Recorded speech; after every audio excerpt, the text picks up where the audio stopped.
हाय बच्चों, welcome to समर्पण विद्यादान। पिछले वीडियो में हमने पढ़ा था एलिमिनेशन मेथड, जहाँ पे हमने पेयर ऑफ लीनियर इक्वेशन को एलिमिनेशन मेथड से सॉल्व करना सीखा था। आज उसी पेयर ऑफ लीनियर इक्वेशन को क्रॉस मल्टीप्लिकेशन मेथड से हम लोग सॉल्व करेंगे। हमने क्या क्या मेथड सीखा था? पेयर ऑफ लीनियर इक्वेशन को सॉल्व करने के लिए इक्वेशन इन टू वेरिएबल जो था हमारा, इसको सॉल्व करने के लिए हमने दो तरीके देखे थे। फर्स्ट था हमारा ग्राफिकल मेथड, ठीक है, और दूसरा क्या था? दूसरा क्या हमने बताया आपको? Algebraic method.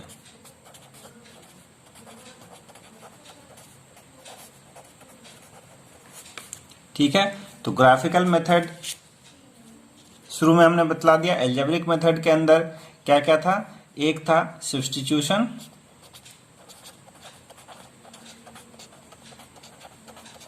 दूसरा था एलिमिनेशन,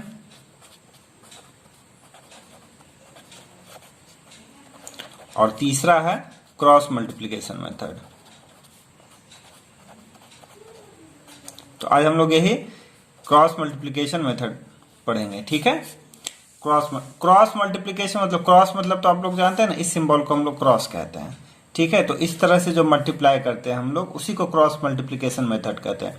फटाफट एक बार हम लोग पिछली बात याद कर लें कि जब दो इक्वेशन हमारा होता था a1x plus b1y plus c1 equal to 0, और दूसरा equation a2x plus b2y plus c2 equal to 0, यही स्टैंडर्ड फॉर्मेट था लीनियर इक्वेशन का।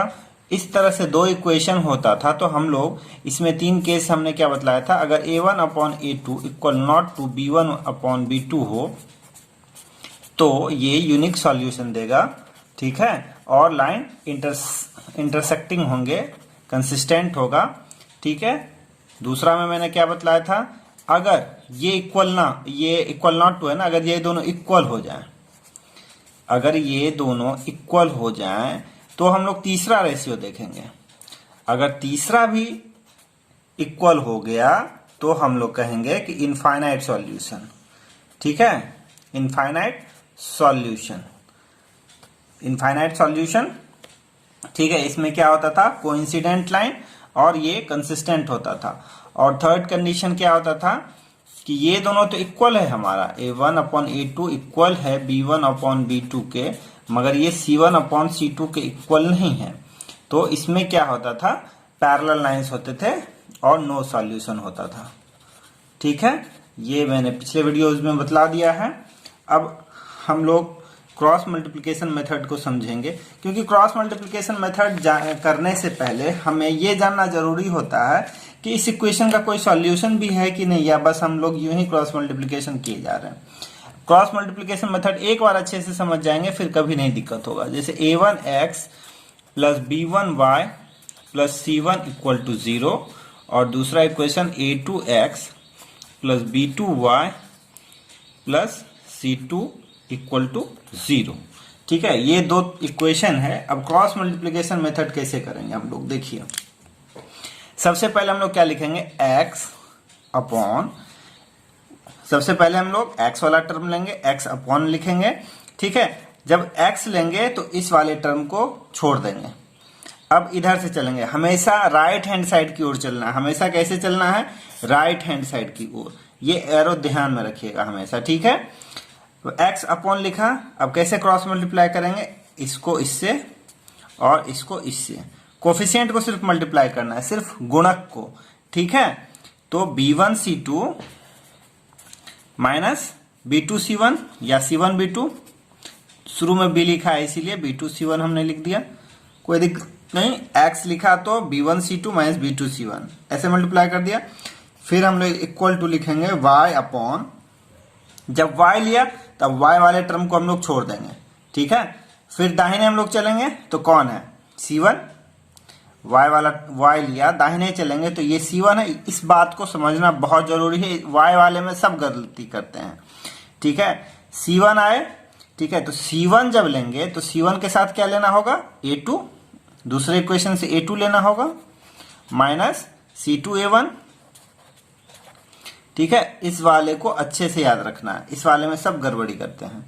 और तीसरा जब 1 लेंगे, कांस्टेंट टर्म वाले में हम लोग 1 लेते हैं, 1 अपॉन, अब बचा क्या इधर, A1B2 minus A2B1, B2 minus A2B1। ठीक है, इसके बाद इधर तो नहीं जाएंगे, फिर शुरू से शुरू करेंगे, C1 1 अपॉन लिखेंगे तो फिर शुरू से शुरू करेंगे तो A1B2 माइनस A2B1, यही होता है। इसी तरह से हम लोग सॉल्व करते हैं। अब एक आध सम्स सॉल्व करके हम लोग देख लेते हैं क्रॉस मल्टीप्लिकेशन मेथड से हमारा कैसा बनता है। ठीक है, क्वेश्चन नंबर एक्सरसाइज 3.5 का 1 का फर्स्ट नंबर, ये NCERT से है। ठीक है, फर्स्ट नंबर है x minus 3y minus 3 equal to 0 और 3x minus 9y minus 2 equal to 0। देखिए, इसमें सबसे पहली बात ये करना है कि हमारा इक्वेशन इस फॉर्म में होना चाहिए, a1x plus b1y plus c1 equal to 0, a2x b2y c2 equal to 0। ठीक है, तो यहाँ इसी फॉर्म में है। ठीक है, यहाँ पे अब बताइए तो a1 क्या होगा, a1 का वैल्यू क्या होगा, जो x का कोफिशिएंट है, x का कोफिशिएंट क्या है 1, b1 का वैल्यू क्या है, y का कोफिशिएंट -3, c1 का वैल्यू क्या है, कांस्टेंट टर्म -3। उसी तरह a2 क्या है, x का कोफिशिएंट दूसरे इक्वेशन में a2 3 है, b2 कितना है -9 है, और c2 कितना है 3 -2। ठीक है, तो यहां पे आप देख लीजिए कि a1 बाय a2 जो है वो b1 बाय b2 के बराबर है और c1 बाय c2 बराबर नहीं है। देख लीजिए a1 बाय a2 कितना आ रहा है, a1 बाय a2 हम लोग देख रहे हैं कि 1/3 आ रहा है, b1 बाय b2 आ रहा है -3 बाय -9 मतलब 1/3, और c1 बाय c2 कितना आ रहा है, c1 बाय c2 आ रहा है -3 अपॉन -2, तो ये 3/2 आ रहा है। तो हम लोग देखें कि a1 by two equal to b1 by b2 है, equal not to c1 by c2 है, ये वाला कंडीशन आ रहा है। तो इसमें तो हम लोगों को क्या मिलता था, नो सॉल्यूशन, नो सॉल्यूशन। तो इसका तो कोई सॉल्यूशन ही नहीं हुआ, तो सॉल्व क्यों करें। चलिए नेक्स्ट क्वेश्चन चलते हैं, मगर ये इस तरह से आपको लिखना होगा।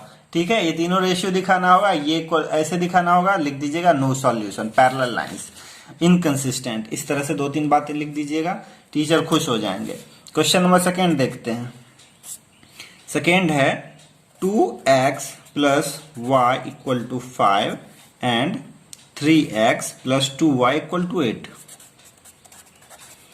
देखिए, अब ये हमारा उस फॉर्मेट में नहीं है, a1x plus b1y plus c1 के फॉर्म में नहीं है, इक्वल टू 0 के फॉर्म में नहीं है ना, तो इस 5 वाले टर्म को इधर हम लोग ले आएंगे सबसे पहले। तो क्या होगा, 2x plus y minus 5 equal to 0, 3x plus 2y minus 8 equal to 0।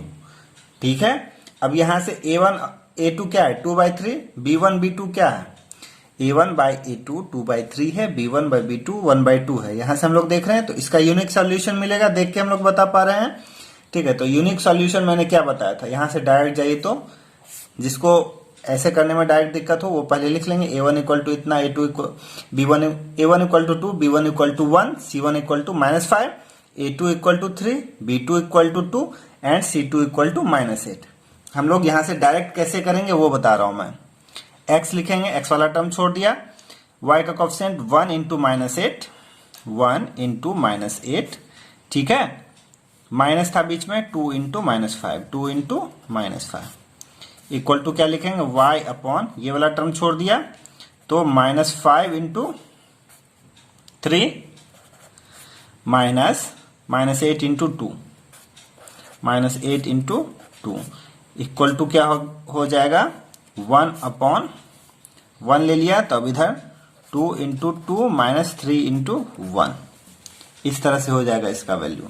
वही चीज हमने किया, 1 इंटू -8, 5 इंटू 2, फिर इसको y अपॉन लिखा, तो इधर से चले हम लोग 5 इंटू 3 माइनस 8 इंटू 2, ठीक है। ऐसे नहीं कर देना, 2 इंटू 8 5 इंटू 3 नहीं करना, फिर गलत आंसर आ जाएगा। इसको ढका हमने तो राइट हैंड साइड में इधर चलेंगे, यहाँ कौन है 5 है, इस 5 को इस 3 से मल्टीप्लाई होगा, ऐसे होगा, ठीक है। बस ये 1-2 पॉइंट इसमें याद रखना है, फिर कभी गलती नहीं होगा। 1 अपॉन क्या हो जाएगा, -8 plus 10 minus minus plus 5 2 10 equal to y upon -15 plus 16। जिसको दिक्कत होगा वो बच्चे कमेंट करके बताएंगे कि नहीं समझ में आ रहा। 4 - 3, तो ये क्या हो जाएगा, x upon 2 equal to y upon 1 equal to 1 upon 4 - 3 1, ठीक है। तो इससे जब हम लोग x बाई 2 इक्वल टू 1/1 करेंगे तो हमारा क्या वैल्यू आएगा, x इक्वल टू 2, और y अपॉन 1 इक्वल टू 1/1 करेंगे तो इससे y का वैल्यू क्या आ जाएगा, 1 है ना। y into 1 equal to 1 into 1, तो y का वैल्यू 1 आ गया, और x into 1 equal to 2 into 1, तो x का वैल्यू 2 आ गया। यही आंसर हो गया इस इक्वेशन का। नेक्स्ट क्वेश्चन में चलते हैं। क्वेश्चन नंबर फर्स्ट का थर्ड है 3x - 5y equal to 20, 3x - 5y equal to 20 और 6x - 10y इक्वल टू 40, ठीक है। 3/6 है और 5/10 है। 3 2 = 6, 5 2 = 10 और 22 = 40। इसको जब हम लोग इस तरह से लिखेंगे 3x - 5y - 20 equal to 0, 6x - 10y - 40 equal to 0। यह हमारा क्या आ रहा है, a1/a2 equal to b1/b2 equal to c1/c2। ये तीनों बराबर आ रहा है। 3/6, 5/10, 1/2, 3/6, 1/2, 5/10, 1/2, 20/40, 1/2। और सिंबल भी सबका पॉजिटिव ही आ रहा है, मगर एक भी सिंबल अगर निगेटिव आ जाए तो हम लोग का बात दूसरा हो जाएगा। यहाँ माइनस माइनस कट के प्लस हो जाता है, इस तरह से आ जा रहा है हमारा, तो ये क्या हो जाएगा, इनफाइनाइट सॉल्यूशन। तो इसको हम लोग आगे सॉल्व नहीं करेंगे, या सॉल्व करके देखेंगे तो 0 = 0 टाइप का कुछ आ जाएगा, 9 = 0, 7 = 0, इस तरह से कुछ आ जाएगा, ठीक है। इसको आप सॉल्व करके बताइएगा कि क्या आता है, ठीक है। हम लोग नेक्स्ट क्वेश्चन लेते हैं। नेक्स्ट क्वेश्चन है x - 3y - 7 इक्वल टू 0 और 3x - 3y - 15 इक्वल टू 0, ठीक है। तो इससे हमारा क्या आएगा, देखिए तो 1/3 और ये 1 है, a1/2 1/3, b1/b2 3/3 मतलब 1। तो इससे हमारा यूनिक सॉल्यूशन आएगा। इसको लेके अब हम लोग सॉल्व करेंगे। कैसे सॉल्व करेंगे, लिखेंगे x अपॉन ये -3 इंटू -15, ठीक है। -3 इंटू -15 ऐसे लिया हमने, -3 इंटू -15, फिर -3 इंटू -7, 3 इंटू -7, -3 है, -3 इंटू -7, ठीक है। इक्वल टू क्या करेंगे, y अपॉन, जब y लिया ये वाला टर्म ढक दिया तो ये इस तरह से लिया हमने, 7 इंटू 3 -7 इंटू 3 माइनस, फिर ये दोनों को लिया हमने -15 इंटू 1 इक्वल टू क्या हो जाएगा, 1 अपॉन 1 इंटू -3 माइनस ये लिया 1 इंटू -3 और -3 इंटू 3 या 3 इंटू -3, जो कुछ भी लें। इससे हम लोग सॉल्व करेंगे तो क्या आएगा, x upon 15 3 = 45 plus 45 minus 7 3 = 21 equal to y upon 7 3 = 21 minus, और माइनस माइनस प्लस हो जाएगा 15 is equal to 1 upon 3 minus 9।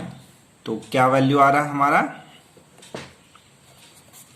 x upon 45 minus 21 कितना होगा, 24 equal to y upon 15 minus 21 कितना होगा, -6, ठीक है, is equal to 1 upon -6, 3 minus 9 6, ठीक है। तो इससे हमारा क्या वैल्यू आएगा, जब हम लोग करेंगे x upon 24 is equal to 45 minus 21, 7 3 = 21 minus 21, x upon 24 को जब हम लोग इक्वल करेंगे 1 अपॉन -6 से, ये माइनस यहाँ क्यों आ जा रहा है, 1 इंटू 3, अच्छा ये है यहाँ -3 था और माइनस माइनस +9 आएगा, ठीक है। ये माइनस माइनस प्लस हो जाएगा और यह -3 था, ठीक है। तो यहाँ पे +6 हो जाएगा। तो जब x upon 24 equal to 1 upon 6 करेंगे तो इससे x का वैल्यू क्या आएगा, 6 4 जा 24, ठीक है। और जब y अपॉन -6, y अपॉन -6, यहाँ भी माइनस में क्यों आ रहा है, एक बार हम लोग चेक कर लेते हैं, ठीक है। 7 3 जा 21, -21 और minus minus plus 15, y upon जो हमने लिया है, क्या लिया है, y अपॉन 7 3 जा 21, -21 और minus minus plus 15 into 1 15।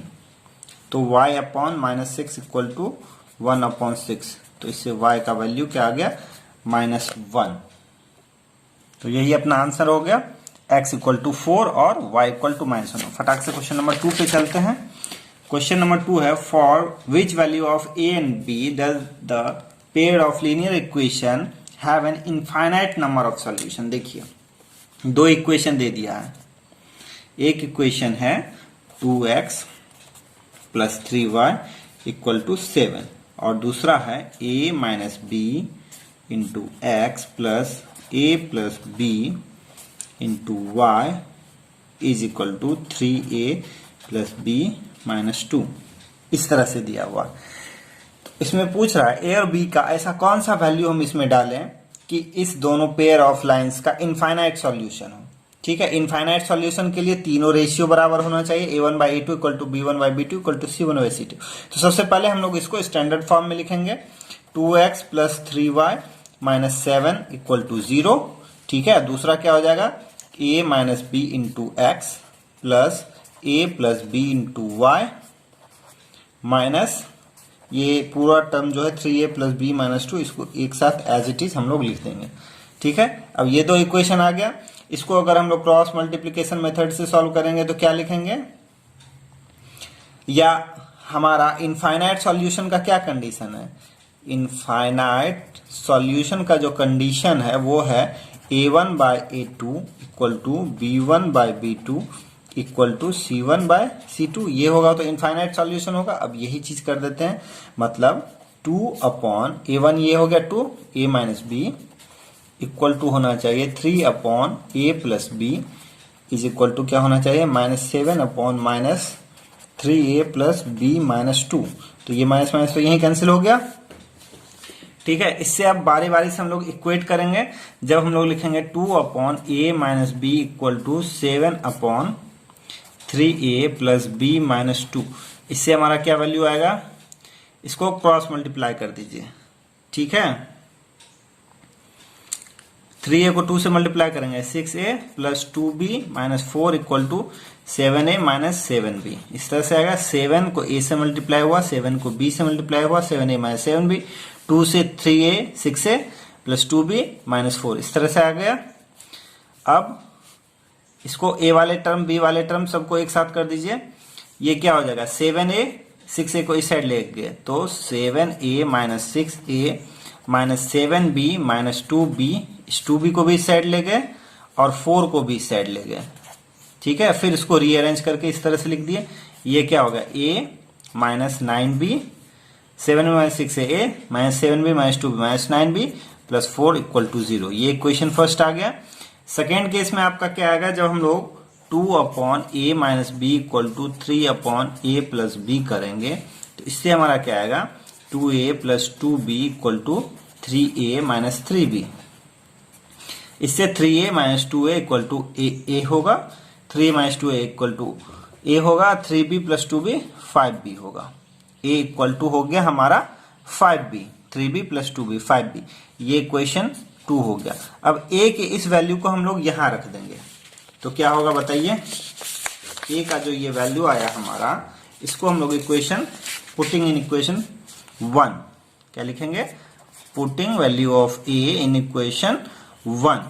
Equation 1 क्या था, a minus 9b plus 4 equal to 0, तो a की जगह हम लोग 5b minus 9b plus 4 equal to 0, 5b minus 9b कितना होगा, minus 4b plus 4 equal to 0। तो इससे 4 इक्वल टू 4b हो जाएगा, 4 4 कैंसिल 1 टाइम्स में, तो इससे b इक्वल टू 1 हो गया। तो a इक्वल टू क्या था, 5b, तो a का वैल्यू क्या हो जाएगा, 5 इंटू 1 5, यही सॉल्यूशन होगा। अगर a का वैल्यू 5 हो जाए और b का वैल्यू 1 हो जाए तो उस given pair of linear equation के इनफाइनाइट नंबर ऑफ सॉल्यूशन होंगे। ठीक है, अब नेक्स्ट क्वेश्चन में जाते हैं। नेक्स्ट क्वेश्चन उसी में एक और है, B number. For what value of k will the following pair of linear equation have no solution. उसी तरह से आप लोग बना लेंगे। थोड़ा सा मैं हिंट कर देता हूं, देखिए सेकेंड में क्या है, 3x plus Y equal to 1, 2k minus 1 into X plus k minus 1 into Y is equal to 2k plus 1। इस तरह से हमारा दो इक्वेशन है। इसमें पूछ रहा है कि नो सॉल्यूशन होगा। k के किस वैल्यू के लिए इस गिवन इक्वेशन का कोई भी सॉल्यूशन नहीं होगा। ठीक है, तो नो सॉल्यूशन का हम लोग केस क्या जानते हैं, a1 by a2 equal to b1 by b2 होना चाहिए और equal not to c1 by c2 होना चाहिए। नो सॉल्यूशन के लिए a1 by a2 equal to b1 by b2 equal not to c1 by c2 होना चाहिए। इससे हम लोग प्रोसीड करेंगे। ठीक है, मैं जब भी आपको थ्योरी बताता हूं ना, उसी समय सबसे पहले आप मेरा वीडियो पॉज करके सबसे पहले आप न्यूमेरिकल बना लें, सारे सम्स बना लें, जहां नहीं बने वहां देखें। ऐसा नहीं कि सारा सम्स देखना है। ठीक है, पहले आप खुद से बनाएं, जब नहीं बने तब देखना है मेरे वाले से। इसको पहले हम लोग स्टैंडर्ड फॉर्म में रखेंगे तो 3x plus Y minus 1 equal to 0 होगा। और इसको जब हम लोग स्टैंडर्ड फॉर्म में रखेंगे तो ये इधर माइनस आके इक्वल टू 0 हो जाएगा। ठीक है, इसको हमने स्टैंडर्ड फॉर्मेट में कर दिया। अब इसको हम लोग सॉल्व करते हैं। a1 बाई a2 क्या होगा, 3 upon 2k minus 1, 3 upon 2k minus 1 equal to b1 by b2 1 upon k minus 1, 1 upon k minus 1 equal not to c1 by c2 होना। c1 बाई c2 कितना है, माइनस 1 अपॉन 2k प्लस 1, यही condition है। ठीक है, इसमें से इन दोनों कंडीशन को लेके चलते हैं तो क्या आएगा, 3 upon 2k minus 1 equal to 1 upon k minus 1। तो इससे क्या आ गया, 3k minus 3 equal to 2k minus 1। Cross multiply किया ऐसे और ऐसे, तो 3k minus 2k, k equal to plus 3 minus 1 2 हो गया। k का वैल्यू हमारा कितना आ गया, 2 आ गया। अब k का वैल्यू अगर इसमें हम लोग 2 रखेंगे तो देखिए तो क्या आ रहा है, 3 अपॉन 2 2 जा 4 माइनस 1 3। ठीक है, is equal to 1 upon 2 minus 1 1, और ये इधर माइनस 1 अपॉन माइनस था ये, तो माइनस माइनस तो कैंसिल ही हो गया, तो इसको 1 ही लिखिए। 2k प्लस 1, तो 2 इंटू 2 प्लस 1 5।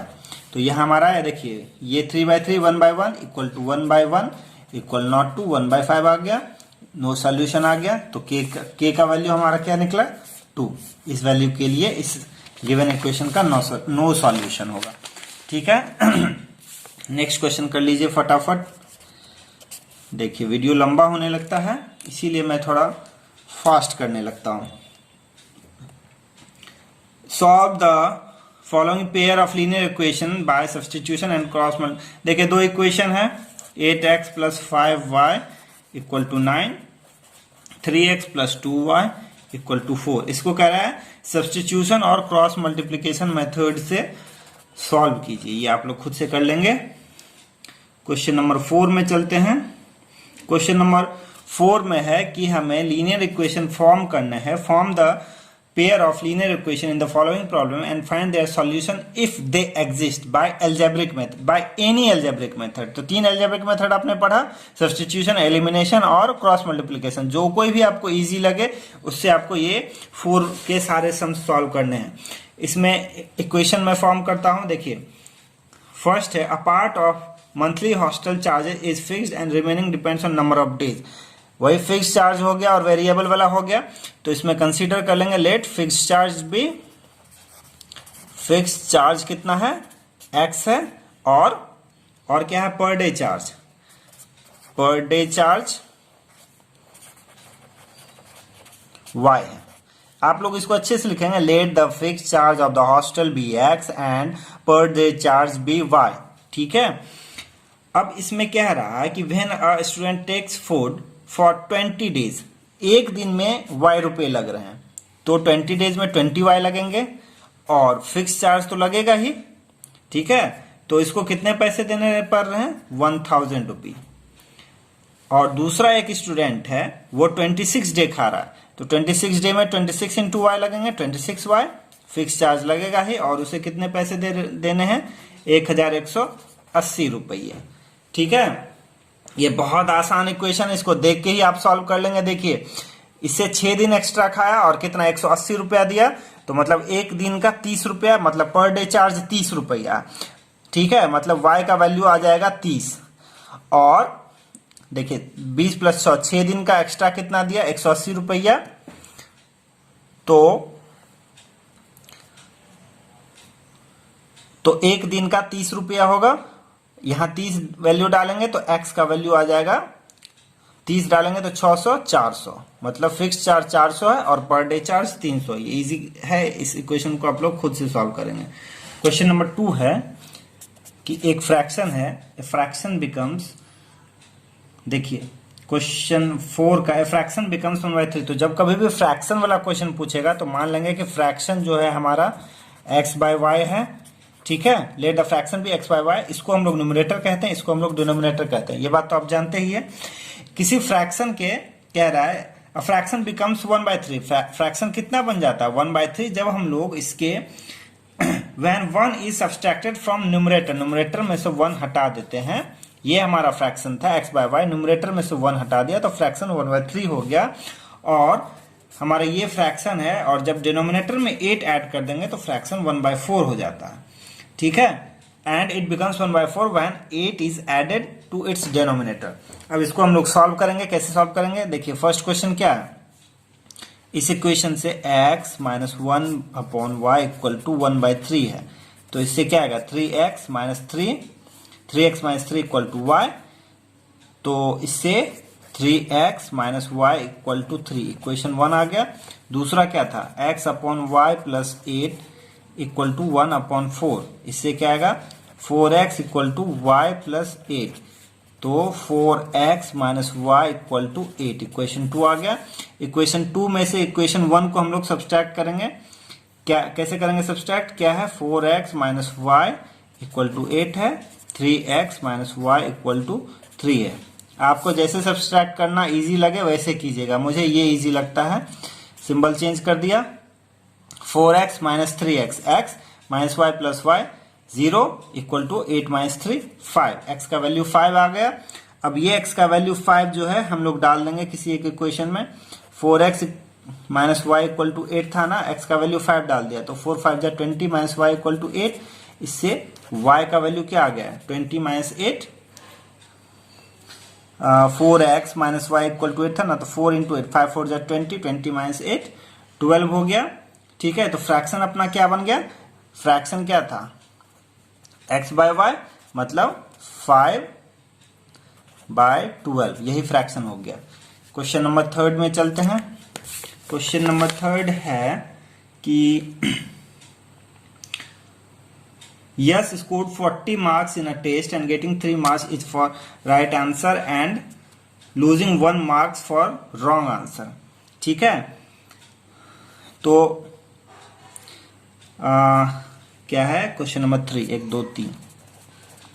यश है, वो एक टेस्ट में बैठता है, उसको 40 मार्क्स आते हैं, और सही जितने सही वो क्वेश्चन करता है उसके लिए उसे 3 मार्क्स मिलते हैं, और गलत क्वेश्चन के लिए उसे 1 मार्क्स काट लिए जाते हैं।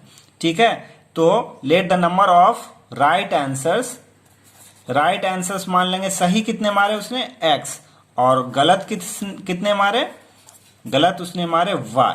ठीक है, तो कितने सही मारे उसने, x, तो x पे 3 नंबर मिलेगा हर एक क्वेश्चन पे, और y पे हर एक पे 1 नंबर कटेगा, तो y × -1 हो जाएगा। ठीक है, या y - y कर दीजिए, इसका वैल्यू कितना दिया हुआ है 40, उसे कितना मार्क्स मिला है 40।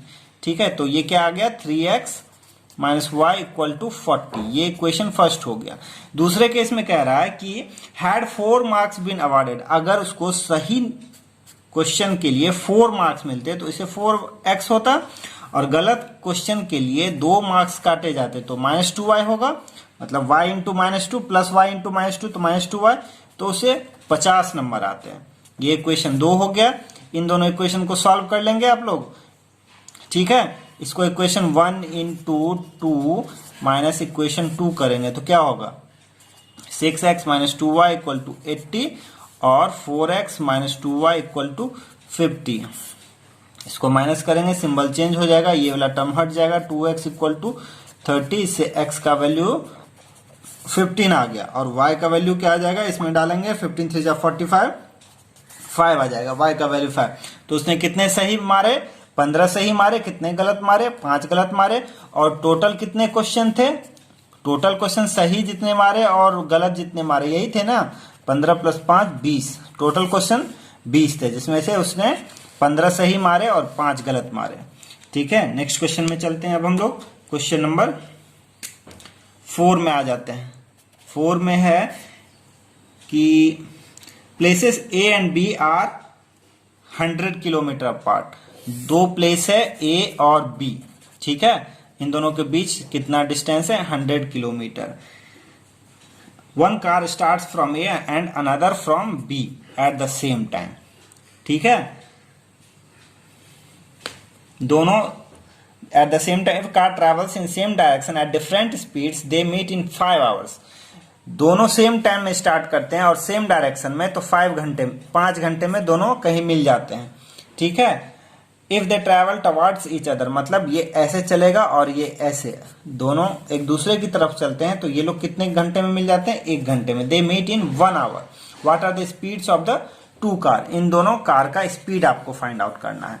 ठीक है, तो हम लोग रिलेटिव स्पीड जब पढ़ाएंगे तब हम बताएंगे कि जब सेम डायरेक्शन में चलेगा तो सेम डायरेक्ट, मान लेते हैं कि ए का स्पीड सपोज कीजिए, speed let speed of A equal to x and speed of B equal to y. तो सेम डायरेक्शन में जब चलेगा तो दोनों का रिलेटिव स्पीड हो जाएगा x minus y, and opposite direction में आप लोग पढ़े भी होंगे मेरे ख्याल से, अपोजिट डायरेक्शन में जब ट्रेन आती है तो स्पीड ऐड हो जाता है। ठीक है, तो अपोजिट डायरेक्शन में एक्स प्लस वाई हो जाएगा रिलेटिव स्पीड दोनों का। तो हम लोग फॉर्मूला क्या जानते हैं, speed equal to distance travel per unit time, distance by time. ठीक है, तो यहां से हम लोग क्या जानेंगे कि डिस्टेंस जो होगा वो स्पीड इंटू टाइम होगा। ठीक है, अब सेम डायरेक्शन का स्पीड क्या है एक्स माइनस वाई, 5 घंटे में मिल रहे हैं तो स्पीड इंटू टाइम कर दिया, तो कितना डिस्टेंस होगा ये, और अपोजिट डायरेक्शन में ये स्पीड है और कितना टाइम लग रहा है 1 घंटा, और डिस्टेंस कितना है 100 है। अब ये 2 इक्वेशन बन गया, इन 2 इक्वेशन को इससे क्या आ जाएगा x minus y equal to 20 और x plus Y equal to 100। ये 2 इक्वेशन बनेगा, x minus y equal to 20 and x plus Y equal to 100। इससे आप सॉल्व कीजिएगा, एक्स इक्वल टू 60 आएगा एंड y इक्वल टू 40 आएगा। 60 प्लस 40 100, 60 माइनस 40 20। इसको आप लोग सॉल्व करके देखिएगा, इजी इक्वेशन है। नेक्स्ट क्वेश्चन, क्वेश्चन नंबर 5 है the area of a rectangle gets reduced by, area हम लोग क्या जानते हैं फॉर्मूला, एरिया इक्वल टू होता है लेंथ इनटू ब्रेथ। ठीक है, is reduced by 9 square units if its length is, length को हम लोग क्या कर रहे हैं 5 यूनिट घटा दे रहे हैं units, and breadth is increase by 3 units. तो जो एरिया था अपना वो एलबी जो था वो 9 स्क्वायर यूनिट्स घट जाता है। ठीक है, and breadth is increase by 3 units. ठीक है, if we increase length by 3 units, अगर लेंथ में हम लोग 3 यूनिट ऐड कर देते हैं, and the breadth by 2 unit, and the area of a rectangle gets reduced by 9 square units, if its length is reduced by 5 units and its and breadth is increased by 3, if we increase the breadth length by 3 units and the breadth by 2 unit, breadth में हम लोग 2 unit add कर दिए तो area कितना हो जा रहा है 67 यूनिट बढ़ जा रहा। ठीक है, find the dimension of the rectangle. तो इससे आपको रेक्टेंगल का डायमेंशन फाइंड आउट करना है। ठीक है, इसमें किसी को कोई कंफ्यूजन नहीं। इसको सॉल्व कर लीजिए आप लोग। सॉल्व करके जो एल और बी का वैल्यू आएगा वही हो जाएगा।